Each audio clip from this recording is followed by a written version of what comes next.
오늘 주신 하나님의 말씀은 빌립보서 말씀입니다. 오늘 주신 이 말씀을 중간중간에 제가 발췌를 해서 말씀을 여러분께 전하려고 합니다. 그래서 전체적으로 다 띄엄띄엄 읽기가, 그래서 우리가 말씀 중간중간에 보면서 읽는 방식으로 우리가 오늘 말씀을 한번 묵상해 보았으면 좋겠습니다. 우리가 몇 주 전에 시작된 우리 요한계시록 말씀, 우리가 아주 기쁨으로 또 감사함으로 궁금해함으로 우리가 지금 계속 묵상해 오고 있습니다. 요한계시록 2장 3장을 보게 되면 바로 그 시대에 요즘에 터키에 해당되는 그 7 교회, 에베소, 서머나, 버가모, 두아디라, 사데, 필라델피아, 또 라오디세아, 그 7 교회에 대해서 우리가 묵상을 했습니다. 그 7 교회 가운데 한 교회가 좀 특별합니다. 다른 교회는 주님께 칭찬을 받았습니다. 물론 책망받은 교회도 있었지만, 근데 라오디게아 교회는 책망만 받았습니다. 참 특이하죠. 왜 책망을 받았을까? 뜨뜻미지근했다는 거예요. 뜨겁지도 않고 차갑지도 않고 뜨뜻미지근해서 자기의 정체성을 드러내지도 못하고, 얼마든지 저기 밑에서 골로새 쪽에서 동쪽에서 내려오는 바로 그 물을 받았을 때 아주 시원한 물을 분명히 받았을 것이고, 또 라오디게아 교회 북쪽에 위치하고 있는 헤리오폴리스에서 아주 뜨거운 온천물이 있어서 거기서 흘러나왔으니까 뜨거운 물을 그들이 얼마든지 할 수 있었는데, 그 중간에 그냥 뜨뜻미지근한 그 상태로 어떤 특징 없이 신앙생활도 그렇게 했음을 주님은 다 아시고 책망을 하신 것입니다.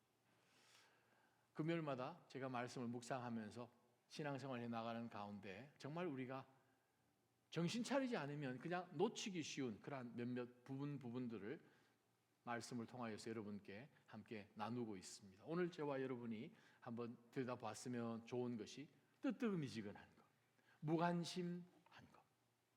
왜냐하면 주를 향한, 하나님을 향한 우리의 신앙, 우리의 마음이 미지근하면 하나님께서 향해 있는 그것에 대해서도 우리는 미지근할 수밖에 없습니다. 하나님의 마음을 가질 수가 없는 것이죠.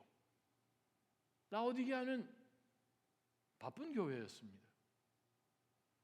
자기들 나름대로는 열심히 한다고 생각을 했는데, 주를 향한 열심이 있는 것이 아니라 자기 스스로의 열심 때문에 그들은 열심히 살았고 부족한 것도 없고 뭐 사역도 다 잘 되어가는 것 같고 하는데, 주님께서는 아무것도 없고 너희들은 정말 빈곤하고 헐벗고 또 아무것도 보지 못하는 것을 너희들은 왜 알지 못하느냐고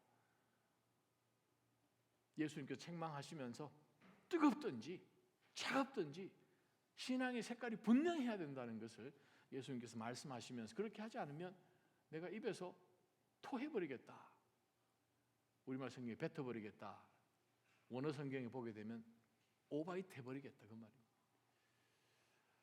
그만큼 사실 우리 신앙의 미지근함은 정말 경계해야 합니다.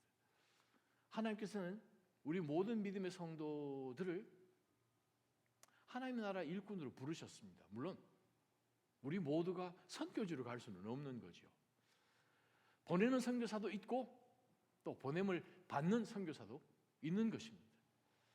사단이 우리 가운데 살짝 속삭이는 것이 뭐냐 하면, 보냄을 받는 사람들에 대해서 아주 굉장히 강조를 하든가, 아니면 보내는 사람에 대해서 그냥 과소평가해서 보내는 게 뭐 아니라 똑같이 필요합니다. 그래서 오늘 제가 여러분과 한번 들여다볼 그 말씀은 바로 빌립보서 말씀입니다. 빌립보 교회가 바울 사도와 함께 동역을 해나가는 가운데서 정말 이제 갓 세워진 교회가 어떻게 바울 사도 그 선교 일행과 함께 동역해 나가는 가운데서 얼마만큼 놀라운 주의 일들을 그들이 가는 곳곳마다 이루어질 수 있게끔, 그들이 빌립보에 앉아 있지만 마치 바울 사도와 함께 선교 사역을 하는 것 같은 그러한 놀라운 은혜에 동참하고 있음을 우리가 빌립보서 말씀을 통해 우리가 분명히 알 수 있습니다. 여러분 성경책 가지고 계시면 빌립보서 말씀을 한번 펴보시면 좋겠습니다. 빌립보서 1장 3절, 4절, 5절 말씀입니다. 바울이 이렇게 말합니다. 나는 여러분을 생각할 때마다 내 하나님께 감사를 드립니다. 또한 여러분 모두를 위해 항상 기도할 때마다 기쁨으로 간구합니다. 그 이유는 여러분이 첫날부터 지금까지 어떤 일을 했다는 거예요. 복음에 동참했다는 거예요.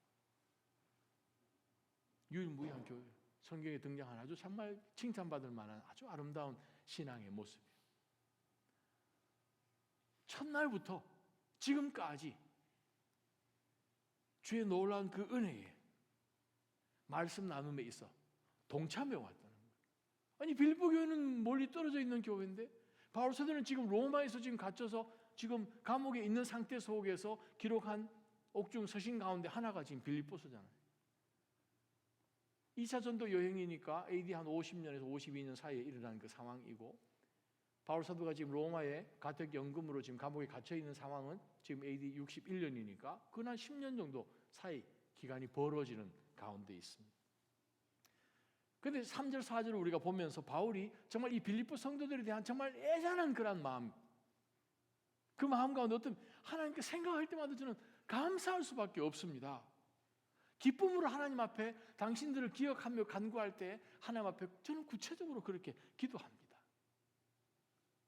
바로 이것이 무엇입니까? 빌립보 교회가 바울과 함께 뜨뜻미지근한 신앙으로 그냥 그들이 바울 사도를 통해서 받은 말씀 가지고 그냥 생존하는 것 같은 신앙이 아니라 surviving이 아니라 thriving을 했다는 거죠.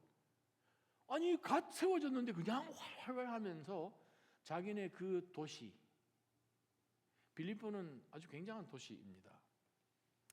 로마 식민지 가운데서도 아주 큰 마게도냐에서 대표적인 도시이지요. 그 당시 여러 기록들을 우리가 들여다보면 굉장한 자부심이 있었던 도시입니다.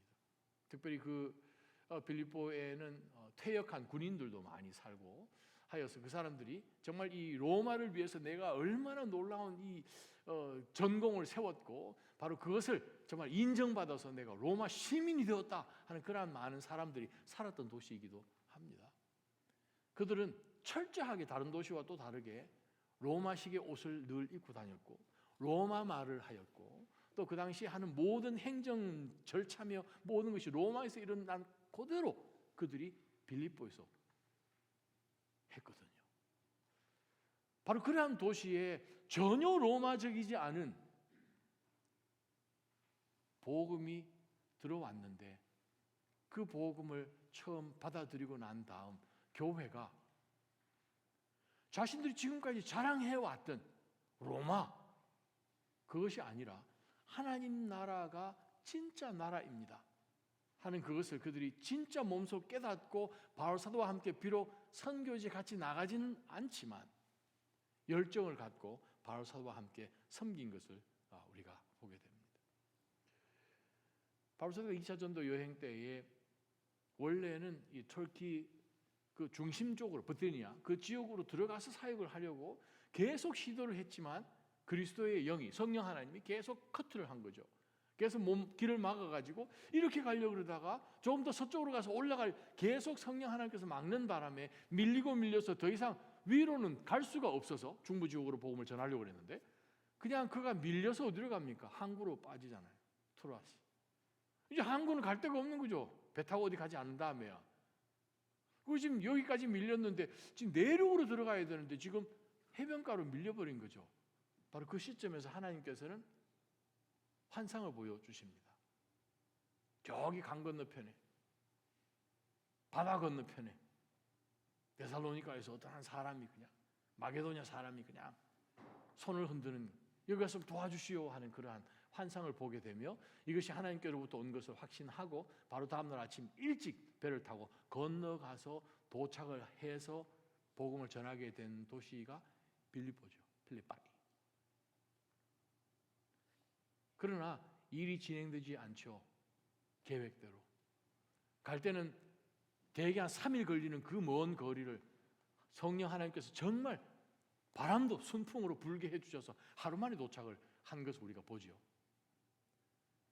그랬는데도 아무 일이 벌어지지 않습니다. 그러한 가운데 하나님 우리를 왜 이곳에 보내셨습니까? 수일 동안 그들은 아무것도 하지 못하고 안에서 갇혀 있다가 안식일 돼도 거기에 회당이 없으니까, 회당이 있으려면 유대인 10명 남자가 있어야지 회당을 만들 수가 있거든요. 유대인 그룹이 없으니까 이 회당에서부터 지금까지 항상 복음을 먼저 거기 가서 전하고 받아들이는 사람들 혹은 뭐 쫓아내면 또 바깥에 가서 전하고 거기 있는 사람과 도와서 집에 구하면서 이렇게 했었는데 여기는 발붙일 데가 없는 거죠. 빌립보는 안식일 날 강가에 기도하러 나갔더니 한 여인의 그룹들이 모여서 기도하고 있더라는 거예요. 분명히 환상에서는 하나님께서 이 마게도냐 사람이 손을 흔들고, 남자가 손 흔들었는데 남자는 없고 여성 그룹들이 모여서 지금 강가에서 기도하는 것을 보고 가서 말씀을 전했는데, 하나님께서는 한 여인의 마음을 준비해 놓으셨고 그 여인이 던져지는 바울 사도의 그 예수 그리스도의 복음을 그 자리에서 받아들이게 되죠. 리디아. 얼마나 기뻤으면, 마음이 열리는 것뿐만 아니라 자기의 집을 열어서 교회가 바로 개척이 된 거죠. 얼마나 신이 났겠습니까? 그런데 신나는 것은 잠시, 조금 지나고 난 다음에 어떤 일이 벌어집니까? 그 도시에서 복음을 전하고 하는데 귀신 들려서 점치는 여자 노예, 그 소녀로부터 귀신을 쫓아내는 그것으로 인하여서 모함을 받고 빌립보 이 도시를 그냥 어지럽히다 해가지고 그냥 혐의를 덮어쓰고 감옥에 갇히고 엄청 두들겨 맞고, 바로 그 자리에서 바울과 실라가 한밤중에 여러분 잘 아시듯이 찬양을 하고 하나님이 진동을 해주시고 옥문이 열리고 묶었던 그 모든 쇠사슬들이 풀리고, 간수가 이거 어떻게 되는가, 하나님이 문을 열어주듯이 간수의 마음이 열리잖아요. 그러한 가운데서 간수가 자기 집에 데려가서 상처들을 다 치유하고, 어떻게 하면 내가 좋겠습니까? 그와 온 가족이 예수님을 영접한 거잖아요.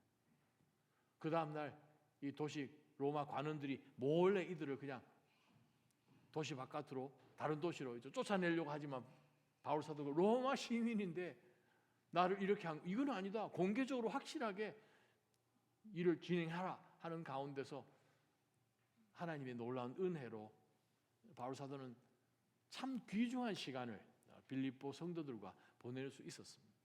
만약에 우리가 어떤 기회가 되어서 그들이 정말 이제 바울 사도를 떠나보내면서 기쁨도 있지만 그 고난의 그런 시간을 통과하는 가운데서 정말 어찌할지 모르는 그런 이 성도들과 함께 아름답게 만났던 그 시간을 이제 보내면서 바울 사도를 지금 파송하게 됩니다. 바로 그러한 시점까지 정말 우리가 가서 보면, 그러면 바이 하고 이제 끝났을 것 같은데 오늘 본문을 들여다보면, 우와, 이 교회는 바울이 뭐하러 여기까지 고생하고 배를 타고 이 멀리까지 와서 복음 전하는 건 감사한데 그냥 두들겨 맞고 감옥에 갇히고 그냥 온갖 고초를 당한, 그럼에도 불구하고 복음을 전하러 떠나는, 왜요? 하는 질문을 얼마든지 할 수 있을 터인데, 그들이 예수 그리스도를 통한 복음을 받아들인 다음에 하나님의 마음을 갖게 된 것이죠. 하나님은 우리 모두를 그래요, 나가는 선교사로 보내시지 않으셨죠. 또 우리 모두를 머물러 있는 선교사로도 부르지 않으셨습니다. 때로는 누가 나가기도 하고 때로는 보낼 수도 있죠. 근데 동일하게 부르신 것은 무엇인가? 주의 말씀을 전하는 증인으로는 우리 모두를 부르셨다는 거예요. 그러면 우리가 나가든 아니면 그냥 여기서 보내는 자이든 우리가 증인의 삶을 살기 위해서 하나님이 보시는 그 놀라운 영혼 구원하겠다 하는, 한 사람을 더 구원하시겠다는 바로 그 하나님의 마음을 우리가 닮아서 우리가 거기에 어떻게 동참하면 되겠는가 하는 그것을 우리가 빌립보 교회 관점에서 한번 들여다봤으면 하는 그런 마음이 간절합니다. 빌립보 교회가 바울 사도가 함께 어떻게 하나님의 그 놀라운 복음 선포를 위하여서 동역했는지를 우리가 몇 가지 한번 들여다보기를 원하는데, 여러분 7절 한번 보시기 바랍니다. 7절 보면 다 같이 한번 읽어볼까요? 여러분 시작. 여러분 모두에 대해 내가 이렇게 생각하는 것이 마땅한 것은 내가 여러분을 마음에 품고 있기 때문입니다. 이는 내가 사슬에 매었을 때나 복음을 변호하고 확증할 때나 여러분 모두가 나와 함께 은혜에 동참한 사람들이 되었기 때문입니다. 와, 빌립보 교회에 은혜에 동참한 증거가 있는 거예요. 복음을 받아들였습니다. 내가 구원받았습니다. 우와, 할렐루야. 그러고 난 다음에 우리 신앙이 거기서 머물러 있으면 그것은 미지근한 신앙인 거예요. 열정적인 신앙은 무엇입니까?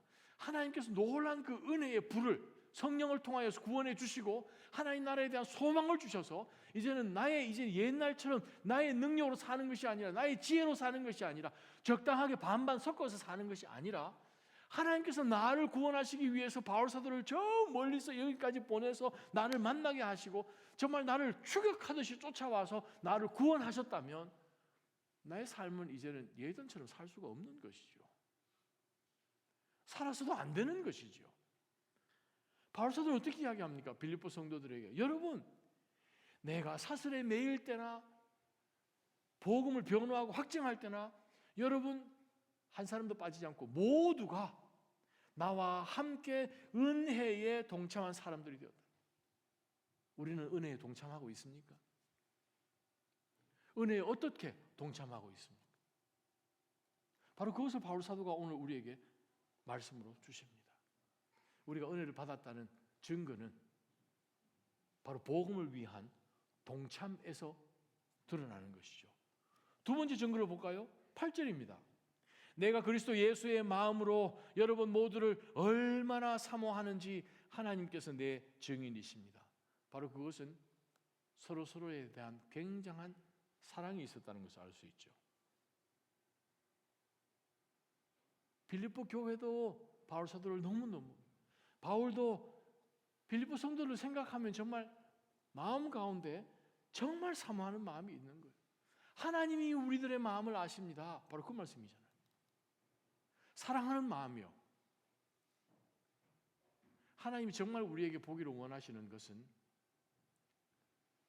우리가 특별히 공동체에서 우리가 함께 동역하는 여러 사역자들이나 특별히 해외에서 선교하시는 모든 선교사님들, 각 셀마다 우리가 매칭되어 있어서 우리가 그분들의 기도 제목도 받고 사역 그런 이 보고도 받고 하는 가운데서 우리가 기도를 하지요. 그분들의 그 사역이 나랑 직접적으로 크게 연관은 없고 그분들이 거기서 하시나 보다. 그거는 미지근한 신앙이죠. 그냥 그분들을 그냥 벽에 붙어 있는 게시판에 있는 한 사진의 한 사람으로 생각을 하면 사랑하는 마음이, 사모하는 마음이 없지요. 저는 아직도 이해가 안 되는 거가 3주 전에 저기 뒤에 전 세계의 이 지도가 이렇게 되어 있고 미국 교회에서 함께 사역하는 이 선교사님들 사진이 이렇게 한 6, 7분이 이렇게 있었는데 석주 전에 누군가가 그걸로 푹 찢어놨어요. 이게 누가 이걸 찢어놨을까? 왜 찢어놨을까? 근데 일단 어른 높이에서 찢어졌기 때문에 애들이 할 일은 만무하고, 근데 찢어놓은 종이는 바닥에 그냥 굴러다니고 있고, 만약에 그것을 제거를 하는 것이라면 깨끗하게 뜯어냈을 텐데 그것도 아니고, 제가 평생 본 적이 없어서 사진을 찍어서 미국 목사님한테 보냈어요. 이거 누가 이렇게 한 겁니까? 자기도 깜짝 놀라는 거예요. 아직까지 미스테리요. 이번 주 지나고 나니까 거기 크리스마스 뭐 이렇게 선물 뭐 이렇게 표식을 해놨는데 그것도 물론 아름다운 것이지만 만에 하나 북 찢어놓은 그것을 현장에서 사역하며 죽을 힘을 다하여서 복음 전하는 그 선교사님이 happen to be on that Sunday 거기 와서 찢어진 것을 본다면 그건 마음이 어떻겠어요? 오늘 이 말씀을 들여다보면 내가 그리스도 예수의 마음으로 여러분 모두를 얼마나 사모하는지, 사랑은 서로 왔다 갔다 하는 거잖아요. 빌립보 교회는 바울 사도를 너무너무 사랑했거든요. 만나는 그 순간부터 오랜 시간이 지나가는 동안 계속해서 은혜에 동참한 그것을 보면 서로를 얼마나 사랑했는지를 우리가 알 수 있습니다. 1장 12절 13절 한번 보십시다. 12절에서 13절 보게 되면 형제들이여 내가 당한 일이 오히려 복음의 진보를 가져온 사실을 여러분이 알기를 바랍니다. 지금 내가 로마에 와서 지금 잡혀서 예루살렘에서 잡혀서 로마로 지금 이송이 돼서 지금 감옥에 갇혀 있는데 이 일들을 생각해 보면 아유 어떻게 바울 사도가 예루살렘에 올라갈 때부터 사람들이 막아서 올라가지 말라고 지금 올라가기만 하면 잡힌다고. 그렇지만 바울 사도는 내가 어떤 일이 있더라도 내가 당연히 올라가는 그런 마음으로 바울 사도가 예루살렘에 올라간 거 우리는 사도행전 통해서 압니다. 그래서 그런 이야기합니다. 내가 당한 일이 오히려 복음의 진보를 가져온 사실을 여러분이 아십시오. 또 내가 이렇게 사슬에 매인 것이 보면 온 친위대와 다른 모든 사람들에게 그리스도 안에서 분명히 드러나게 됐습니다. 아주 소상하게 바울 사도가 지금 빌립보 교회 성도랑 소식을 지금 전해온 것을 우리가 눈치챌 수 있죠. 바로 이게 동역입니다. 이게 함께 동참하는 것입니다. 은혜에. 우리가 하나님의 열정을 갖고 뜨뜻미지근한 그러한 신앙이 아니라 열정적으로 신앙생활을 한다라는 것은 내가 구체적으로 기도해야 할 그 대상자들의 어떤 모든 상황들을 알고 있고 서로 나누고 있는 것임을 우리가 보게 됩니다.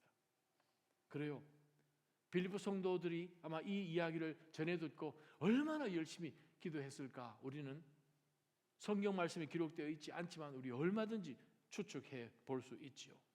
정말 어떻게 하면 이 바울 사도 그 사역을 위해서 효과적으로 기도할 것인가? 하나님께서 그에게 정말 감옥에 갇히는 그러한 고초를 주셨다면 오히려 그것을 통해서 친위대들에게 주변에게 있는 모든 로마 군인에게까지 복음이 전해질 수 있도록 지금 해 주셨다라는 그런 분명한 것. 아무리 생각해도 로마 군인이 생각해도 이것 때문에 갇힐 일은 근데 그게 갇힐 이유가 됩니까? 라고 로마 군인들이 머리를 아마 끌적끌적 긁으면서 질문했을지도 모릅니다.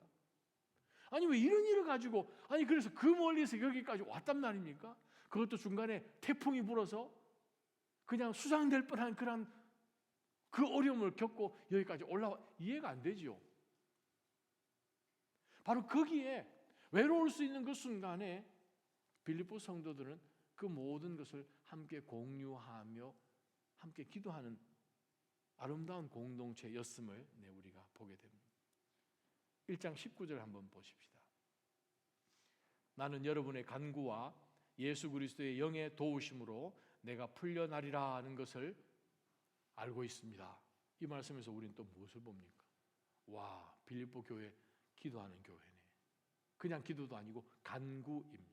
그야말로 서포케이션. 구체적으로 기도하고 있다. 우리의 신앙이 열정적으로 하나님의 마음을 갖고 살아간다면 우리는 우리의 기도의 내용들과 기도의 횟수와 이 모든 것들이 아마 달라져야 할 것입니다. 그런데 바울은 이야기합니다. 여러분의 간구와 예수 그리스도의 영의 도우심으로 내가 풀려나리라는 것은 기도는 하나님이 반드시 응답하시는 우리에게 허락해 주신 특권이죠. 그런데 우리는 기도를 언제 사용합니까? 급할 때 사용하죠. 누가 급할 때? 우리가 급할 때. 그런데 사실은 기도라는 것이 성경적으로 보게 되면 예수님께서 우리에게 가르쳐 주신 그 기도부터 시작하여서 성경 전체에 등장하는 모든 기도의 모범들을 보게 되면 정말 우리가 지금 당장 당한 이 일 때문에 죽을 것 같고 전쟁이 나서 다 잃어버릴 것 같고 지금 일촉즉발의 그러한 위기 상황이지만 그 하나님의 기도의 자이언트들이 하나님 앞에 나와서 기도하는 성경에 기록된 모든 내용들을 보게 되면 정말 우리가 쫓아나가서 기도할 그것은 그 틈머리에 조금 언급되잖아요. 제일 처음부터 시작한 것은 하나님이 놀라우신 하나님의 지혜와 하나님의 능력과 하나님이 우리와 함께 맺으신 그 언약과 하나님께서 약속해 주신 그 모든 것들을 먼저 선포하고 난 다음에 찬양하고 감사하고 이런 거 다 끝내고 난 다음에 근데 하나님이 모르십니까? 하나님 우리의 상황들을 모르셔서 우리가 가서 하나님에게 일일이 얘기를 해드려야 하나님이 아십니까? 하나님은 다른 종교의 없는 신들이지만 만들어놓은 그 신들 앞에 드리는 기도와 전혀 다른 놀라운 성도들만 가질 수 있는, 너희가 지금까지는 그러지 않았지만 이제부터는 내 이름으로 무엇이든지 간구하면 응답해 주시는 엄청난 특권을 우리에게 주신 것이잖아요. 바로 그것을 바울 사도는 그들에게 짧은 기간 가운데 있는 동안 가르쳤기 때문에 그들이 크고 작은 모든 것 가운데서 기도로 나가야 함을 빌립보 교회는 배운 거죠. 소식을 전했을 때 그들이 열심으로 기도한 것을 우리는 말씀을 통해서 봅니다. 바울 사도의 상황을 듣고 난 다음에 빌립보 교회는 어떻게 하면 정말 바울 사도를 위해서 기도해 줘야 될까? 선교사님들을 위해서 우리는 정말 기도 많이 해드려야 됩니다.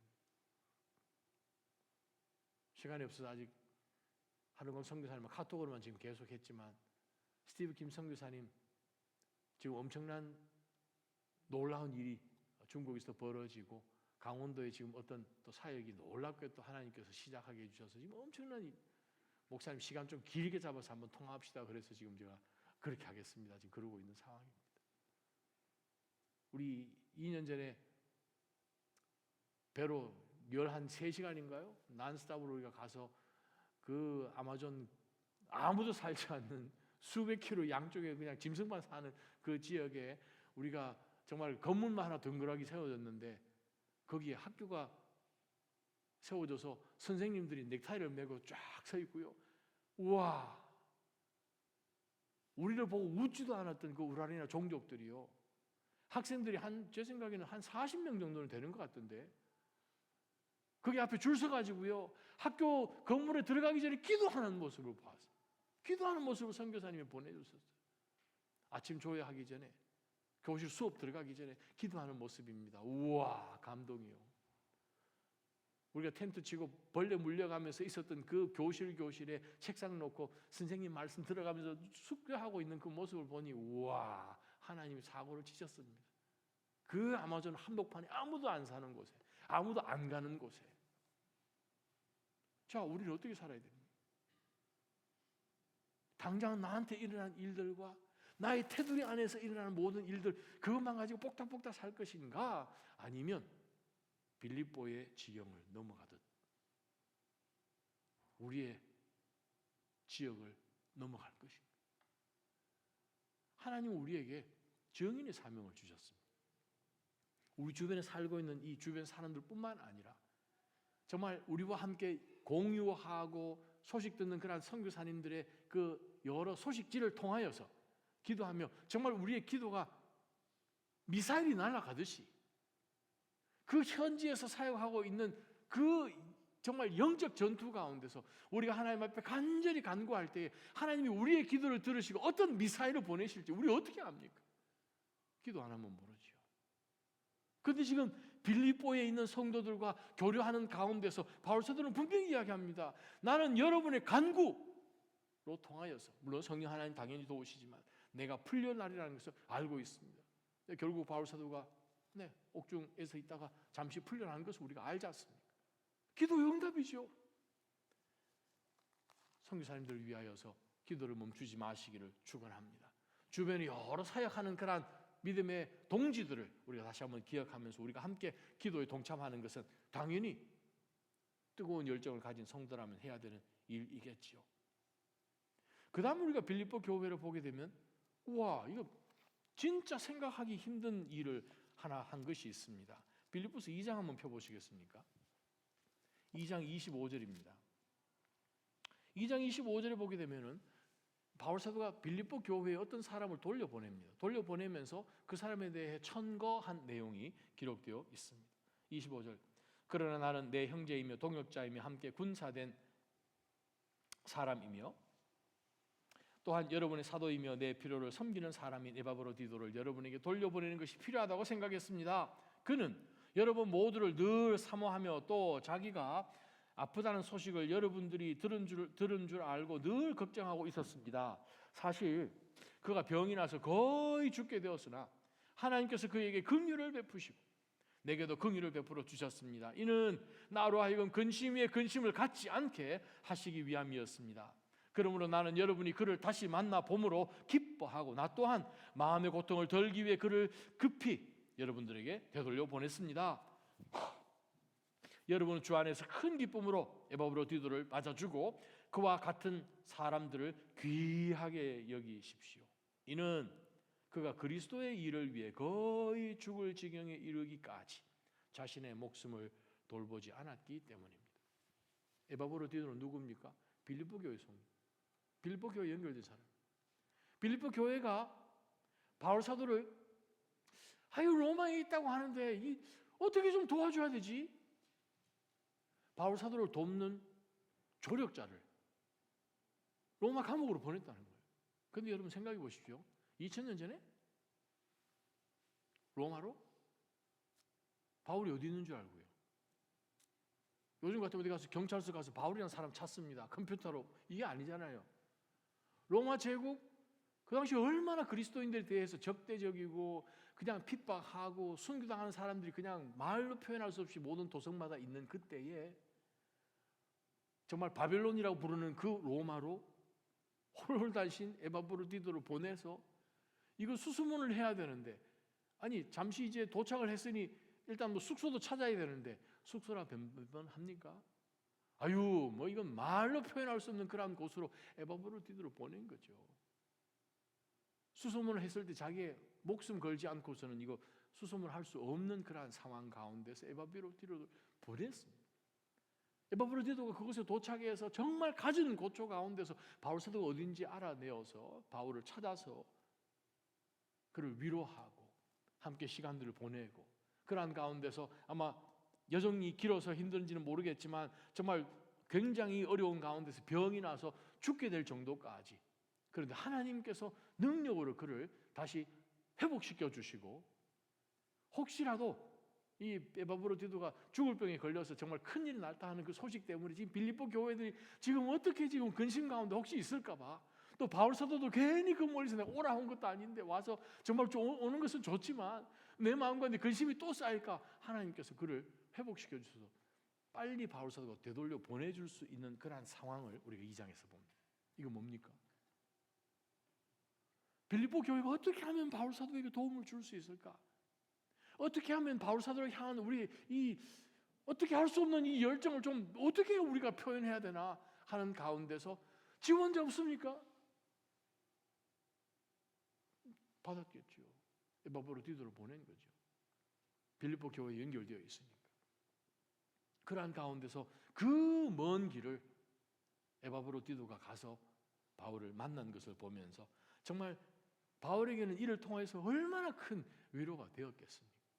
사실 우리가 가끔 중간중간에 우리가 선교를 가고 만나고 하는 그러한 것들, 돌아온 주일날 제가 바네스크 지역을 방문한 그런 사진들을 좀 보면서, 우리가 모아 지역에 가서 사역을 하셨던 분은 우리 오마른 목사님 기억하실 것이고, 그때 요만한 중학생 아미가 이제는 이제 의대생 지금 3학년이더라고요. 얼마나 컸는지, 참 하나님의 은혜죠. 말이 필요 없죠. 제가 사진을 찾아보니까 2016년에 저희가 그곳을 갔더라고요. 우와, 말 필요 없죠. 그냥 공항에 내려서 그냥 헉 하는데 그냥 아무 말 필요 없죠. 하나님께서 에바브로디도를 통해서 바울에게 그냥 한 사람 보내는 것 통하여서 바울이 얼마나 큰 위로를 받았겠어요. 우리의 신앙은 나라는 것을 벗어나요. 우리라는 것도 벗어나요. 우리 기도하는 것 보면 기도의 울타리가 딱 고만고만하잖아요. 이거에 급한 일이 있으면 그냥 쫓아, 아니면 평상시에 기도도 안 하는 것 같이. 우리 기도 생활이 뜨겁거나 차갑지 않잖아요. 미지근하잖아요. 적당하게 하지 않습니다. 우리가 오늘 말씀을 보게 되면 정말 죽을 목숨까지 걸고 거의 죽게 될 정도로 그가 간절한 모습을 보면 바로 그것이 바울의 마음이었고 빌립보 성도들의 마음이었음을 우리가 봅니다. 그래요. 우리가 서로 카톡을 보내고 전화를 하고 연결되고 하는 그것은 그들에게 정말 산소 같은 그러한 느낌일 것입니다.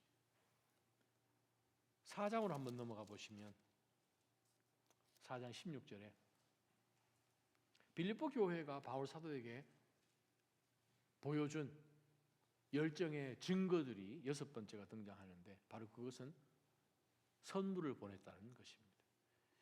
내가 데살로니가에 있을 때도 여러분은 한두 번 내게 필요한 것들을 보내어 주었습니다.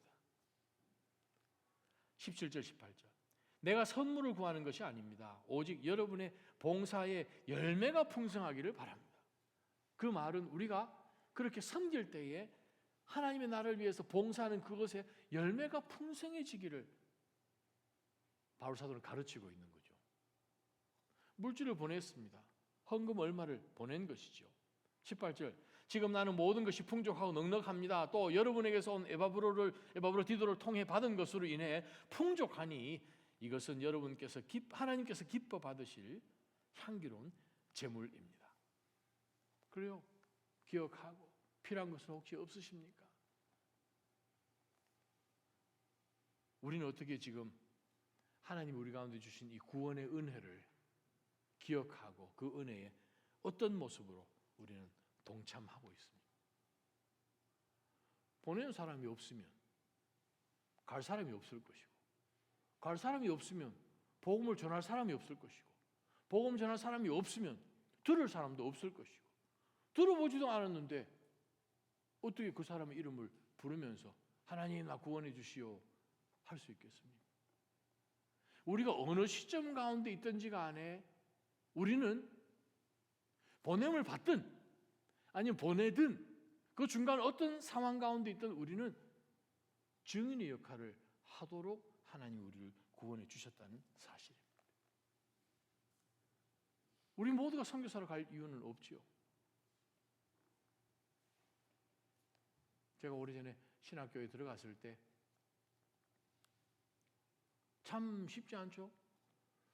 그런 가운데서 정말 마음의 위로도 되고 정말 아버지처럼 정말 큰 그런 위로하는 마음으로 늘 옆에서 기도해주고 위로해주고 때로는 점심도 사주고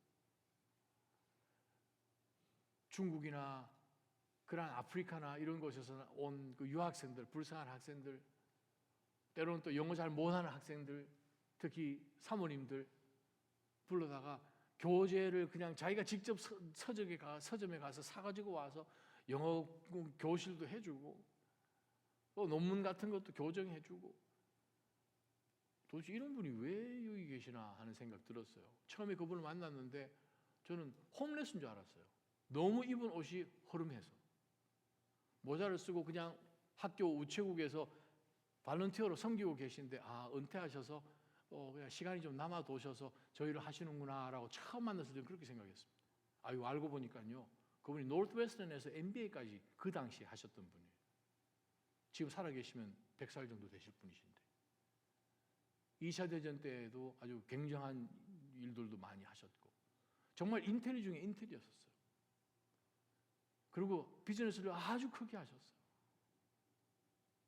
그러나 그 비즈니스를 통하여서 얻은 모든 것들을 주의 나라를 위하여서 요긴하게 쓰시는데 우와 정말 헤아릴 수 없을 정도로 많은 학생들을 선교사들을 돕고 교회 정말 휠체어에 타셔서 움직이실 때까지 성가대로 섬기셨어요. 나중에 교회에서 배려해서 안수 집사님이셨는데 그냥 참석만 하십시오. 그래서 성가대 중간에 휠체어 타고 갈 수 있는 그 공간을 마련해 주셔서 참석하는 것만이라도. 그런데 그 나이 많으신 분이 정말 학생들을 섬기고 도와주고 때로는 정말 뜻하지 않았던 그러한 선물을 사가지고 오는데 그 가정은 저희 가정을 포함해서 정말 누구에게도 이야기하지 않냐고 하나님 앞에만 기도하는 가운데서 딱 그 선물을 가지고 오실 그럴 때나 그런 것을 보면서 어떻게 이렇게 도와주십니까? 너무 감사합니다 했으니 그렇게 했을 때 손사래를 치시죠. 그러면서 늘 하시는 말씀이 있습니다. 나에게 이렇게 섬길 수 있는 기회 준 것에 감사한다.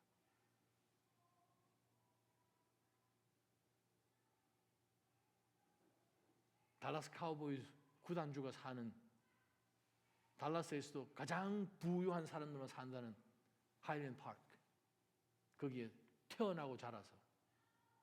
근데 그분이 거의 한 80년 동안 자기가 어릴 때 덮던 이불을 그대로 덮으셔가지고 옆이 다 삭아서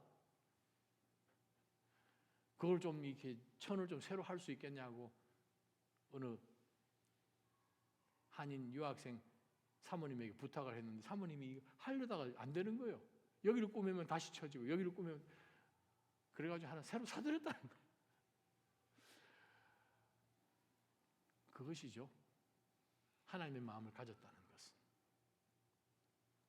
하나님이 어떤 기회를 우리 가운데 주시든지 간에 그 기회를 하나님의 나라를 위하여서 열정을 쏟아내는 그것은 우리가 빌립보 교회와 바울사도의 관계에서 우리가 보게 됩니다.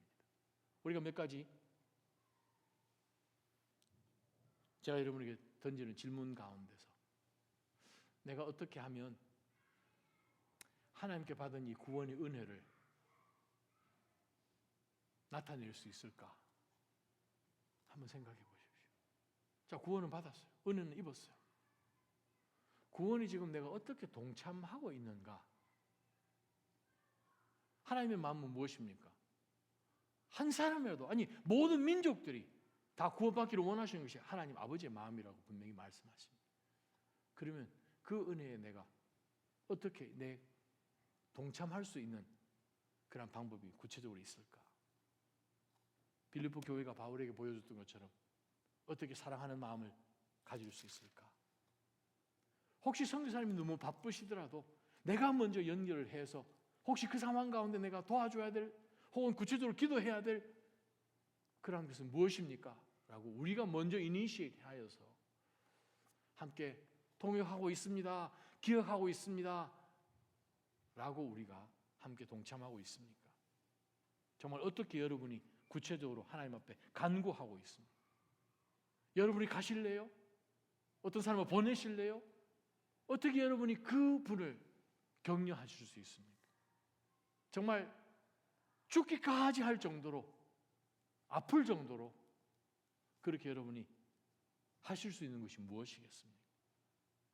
바로 그러한 내용들을 우리가 생각해 보면서 우리의 신앙이 그냥 그 자리에 멈춰 있는 듯한, 신앙의 진보가 없이, 믿음의 성숙과 헌신이 없이 그냥 그 자리 가운데 있는 그 무감각한, 무관심한 그것 우리가 한번 짚어보고 넘어가야 됩니다. 그렇지 않으면 우리는 어느 순간에 우리가 눈으로 보기에는 우리가 부유한 자라, 우리 다 보고 있습니다. 어떤 것도 부족한 것이 없습니다. 그런데 예수님께서 말씀하십니다. 눈에 안약 좀 사사 바르지. 너희들이 육신의 눈은 고쳐보겠다고 라오디게아, 메이드 인 라오디게아 해가지고 안약은 많이 파는데 아무것도 너희들은 보지 못하고 소경이네. 예수님이 말씀하십니다. 멋있는 검은 옷을 입고 너희들이 있다고, 너희들 지역에서 만들어내는 그 검은색 양들을 통하여서 양모가 로마 전역에 비싼 가격에 팔려서 너희들이 라오디게아 옷을 입었다고 자랑하냐? 내게로 와서 흰 옷 입어라. 너희들 헐벗은 것 가리가 되지 않겠느냐? 우리의 신앙을 다시 한번 들여다보면서 어느 순간에라도 우리가 영적인 라오디세아 교회가 되지 않게끔 우리는 하나님의 은혜에 동참하는 그런 그리스도인들로 살아가시기를 주님의 이름으로 축원합니다. 이 시간 한번 찬양하며 하나님 앞에 나가고 함께 기도하는 시간 좀 가졌으면 좋겠는데